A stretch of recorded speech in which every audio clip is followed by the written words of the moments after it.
It's coffee time.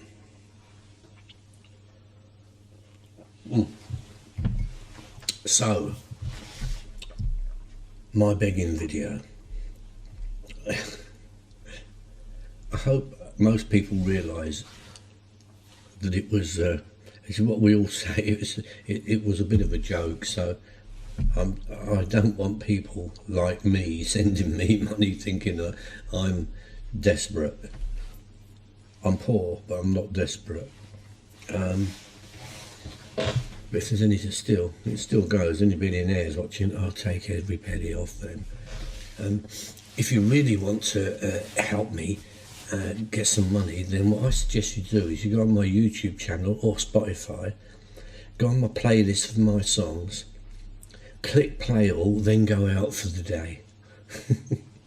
Because no one can listen to them for more than about 20 minutes. Anyway, story time. Not really story time. I took Marshall out. He's here somewhere. He's asleep down there with the cat.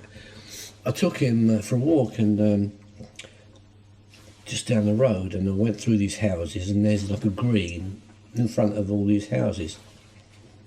And there's all these kids playing, and there must have been 10 or 11, even 12, there was loads, all aged about 6 or 7, and they're all playing.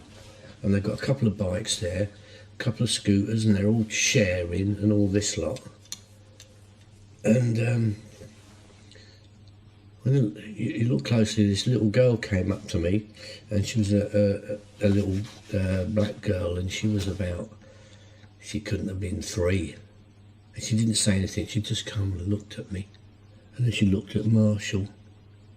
And so I said, just stroke him if you want, he's friendly enough.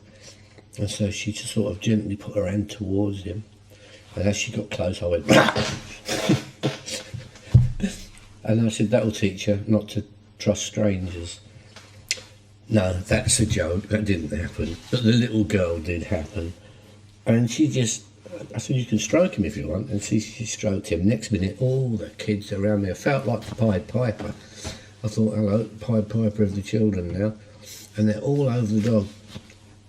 But what I really sort of hit me was there was some white kids, there was black kids, there was like Asian kids, and there was all different. And there were some there I know were Polish because I know their parents, and a Lithuanian, all playing together, not one bit of hate or malice or anything amongst them, all playing together. And it makes you think you could learn a lot from children, can't you? Where does all the hate and racism come from? Because it's not, you're not born with it. Anyway, that's brings me to another story. I was at work with my mate a few years ago now, and we just finished the job, and the guy at the house said, do you want to come in for a cup of tea? Well, you never refuse a cup of tea. So we go in, and my mate was going on holiday the next day, and he was on about the airport, and this old chap, he must have been in his 80s, he said he had trouble going to the airport because he always sets off the machine and you know, the metal detector. And we said, why? He says, I've got a bullet and it's close to my heart, and it's so close that at the time they left it there, they didn't operate. So we asked him how he got it, and he said he was in the war, and he was walking across a square in this town, sort of outskirts of Russia, when all of a sudden there was a ba-ba-ba-ba-ba, and he was down, and he'd been hit 7 times, he said, with a Sten gun. And then I said to him, I said, Sten gun, that's like a British gun. He goes, yeah. He said, I'm German, and he didn't sound German. And I went, oh. And he said he was about 18 He said, and he got called up. I think it was getting towards like the end of the war. I don't really know. I didn't actually say. And he said he'd been called up. He'd put a gun in his hand and sent off to Russia to fight Russians. He said, I'll never forget it. He said, I've never even seen a Russian. He said, I didn't even know where Russia was. He said, the last thing I wanted to do was kill them. And it was quite funny because I said, it just makes you see how we're all the same, aren't we, really? I think it's politicians and people that we don't know that create all the problems in the world. If it was left to us, I don't think we'd have half as many problems. It's like I look at my YouTube channel and I get all these comments from people all over the world, and I don't know where they're from, and I don't know what their religion is. I don't know what most of them, unless they tell me, I don't know what country they're from. And none of it matters, does it? We're all just, like I say, one big happy family, really. It doesn't matter. And anyway, this German lad, he said he was shot 7 times. It went up his body, boom, boom, boom, boom, boom.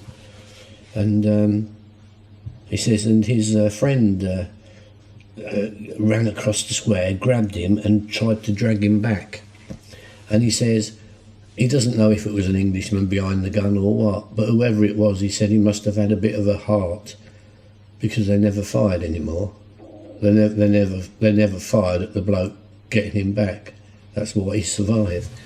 And then he said within about 6 weeks he was back on the front line with one of the bullets left in, because they couldn't operate.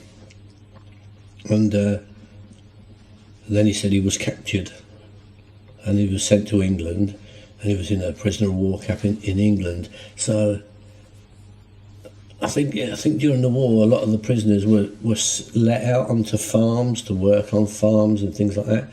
And he met an English girl, and he sort of fell in love with this English girl, and when the war was over he decided he wanted to marry her. But then he got a letter from the government saying that he can stay if he wants, but if he wants to go home to Germany he has to go straight away, and he may never come back again, because he lived on like East Berlin. So that was a decision he had to make. Anyway, he decided to stay, and he's never been home since. But what I liked about it was it made me feel like we're all the same. Everybody's the same, aren't they? Anyway, so that's that little story. Well, the other night, here's the baby again.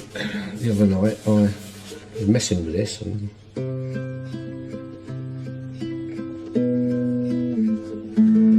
I said to my wife, I've just written a little song on this, and I said, what do you think? I played her this song. Do you know what she said? She said, I wish you wouldn't bring that to bed with you. They just don't understand, do they? The women, they just don't understand creativity. I must admit, I sleep like this. Never mind. Anyway, I did write a little song, and it's called Maybe. The reason it's called Maybe is because I say it about 80 times in the song. So it's called Maybe, and I will post that after this, or sooner or later. Anyway, that's it. Little story. Had my hair cut again. The reason I have my hair cut short is because I've got like really thin on the back, and when it gets long I look all right from the front, and then it turns sideways, and I hate that. Longish hair, nothing on the back. Oh, I look like a clown. I don't like it. So I have it cut short. I mean, you have to just give in the end, don't you? I mean, I really wanted a perm, but they said they can't do it. Never mind. All right, so I'll see you all later, and I haven't even sung this song yet, so I'm saying I'm going to post it next. I haven't even done it. All right, see you later. Bye.